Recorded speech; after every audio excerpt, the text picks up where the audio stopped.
Nakatakdang operahan ngayong araw ang batang nahulog mula sa upper ground floor ng isang mall sa Cebu City. Bukod sa mga gasgas at pasa sa ilang bahagi ng katawan, nabalian ng buto sa panga ang bata. Balitang hatid ni Luan May Rondina ng GMA Cebu. Himala raw na nabuhay pa ang 6 na taong gulang na batang ito matapos mahulog mula sa upper ground floor ng SM City Cebu noong Martes ng gabi habang namamasyal kasama ang kanyang ina. Gugupod ba gani niyang bata sa ginikanan? Ayon sa Mabolo Police, nakita ng mga saksi na nagtatakbo ang bata at hinahabol ng kanyang ina.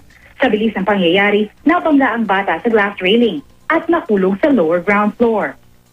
Sa height ba ito? Mga 4 meters siguro ang height yun from upper ground to ground floor.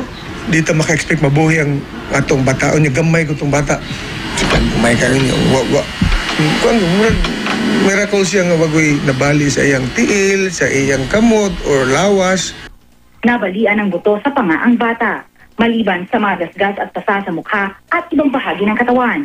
Nakatakda siyang operahan. Sa kanikaroon, medyo nag-uulan ko kay ang resources nato ba limited magod. So, mga tablet, mga tambal, siya ay operation ugma sa iyang jaw. Kay mo kuno inay gamay nga fracturing sa doktor, which range siguro kuno 100 to 150,000. Sa pahayag ng SM, sinabi na kaagad binigyan lunas ang bata ng kanilang company nurse at ng Emergency Rescue Unit Foundation.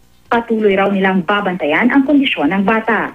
Paulit-ulit namang paalala ng mga otoridad, bantayang mabuti ang inyong mga anak, lalo na kapag namamasyal sa ibang lugar.